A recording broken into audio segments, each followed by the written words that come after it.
जैसा कि अर्था चैनल के माध्यम से हम रामायण से जुड़ी हर एक छोटी बड़ी घटनाओं की एक श्रृंखला आपके लिए पेश कर रहे हैं, तो ऐसे ही हमारे साथ जुड़े रहिए और पौराणिक घटनाओं से जुड़ी रोचक ज्ञानवर्धक बातों को सुनने का लुत्फ उठाते रहिए। जैसा कि आप सभी जानते हैं, रामायण हिंदुओं का प्रमुख ग्रंथ है। रामायण बताती है कि कुछ गुणों को अपनाकर और कुछ खास बातों को ध्यान में रखकर मर्यादा एवं अनुशासन वाला जीवन किस तरह जीना चाहिए। इससे बुराई पर अच्छाई की जीत होती है। इसी तरह आज हम भगवान श्री राम की दया और रावण की निष्ठुरता के विषय में एक घटना पर प्रकाश डालेंगे। जैसा कि हमने अभी तक जाना, राम सेतु निर्माण के बाद समस्त वानर सेना समुद्र को पार करके लंका तक पहुंच जाते हैं। लंका पहुंचने के बाद श्री राम सुग्रीव को आदेश देते हैं कि वो अपने अपने पड़ाव यहाँ डालें। फिर श्री राम के आदेश अनुसार वानर सैनिक वहाँ पर अपने अपने तंबू खड़े करने में व्यस्त हो जाते हैं। इधर श्री राम की सेना लंका में प्रवेश कर चुकी है। ये खबर लंकापति रावण तक पहुंच जाती है, जिसे सुनकर रावण चिंता में पड़ जाता है और वह अपने गुप्तचर को श्री राम की सेना में उनके भेद जानने के लिए भेजता है। श्री राम विभीषण जी के साथ मंत्रणा करके युद्ध की रणनीति बना रहे थे।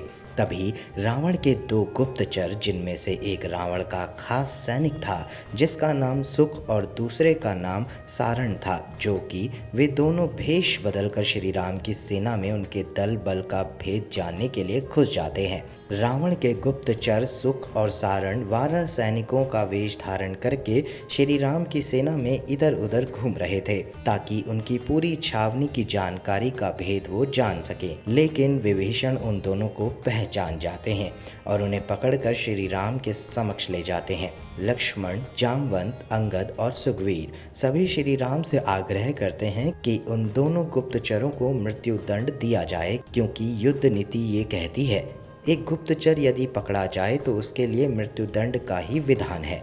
लेकिन श्री राम रावण के दोनों गुप्तचरों को छोड़ने का आदेश देते हैं और कहते हैं कि युद्ध में विजय और पराजय केवल गुप्तचरों पर निर्भर नहीं करती, और यदि ऐसा है तो योद्धा का रण कौशल और पराक्रमी होना व्यर्थ है। इसीलिए श्री राम दोनों गुप्तचरों को मुक्त करने का आदेश देते हैं। उन दोनों को ये भी कहते हैं, यदि तुमने हमारी पूरी छावनी का अवलोकन ना किया हो तो तुम अभी भी पूरी छावनी का अवलोकन कर सकते हो, बल्कि महाराज विभीषण तुम्हें खुद अवलोकन करवाएंगे।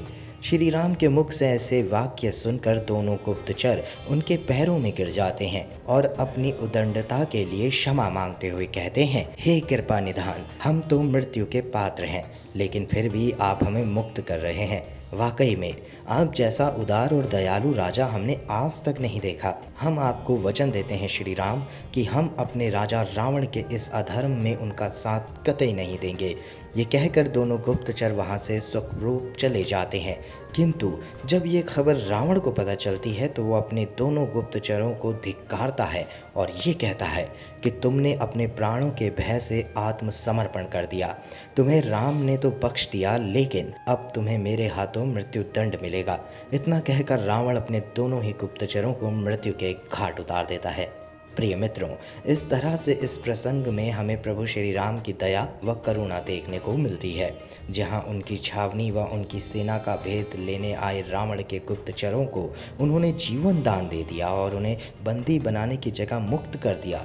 लेकिन वहीं रावण की निष्ठुरता और क्रूरता भी देखने को मिलती है, जिसमें रावण ने अपने उन्हीं प्रमुख गुप्तचरों को निर्दयता के साथ मृत्यु के घाट उतार दिया। तो मित्रों, ये कहानी हमें अच्छे और बुरे की पहचान करवाती है। अगर आपको ये वीडियो पसंद आई हो तो वीडियो को शेयर करें और वीडियो को लाइक करना ना भूलें और कमेंट में जय श्री राम ज़रूर लिखें। धन्यवाद।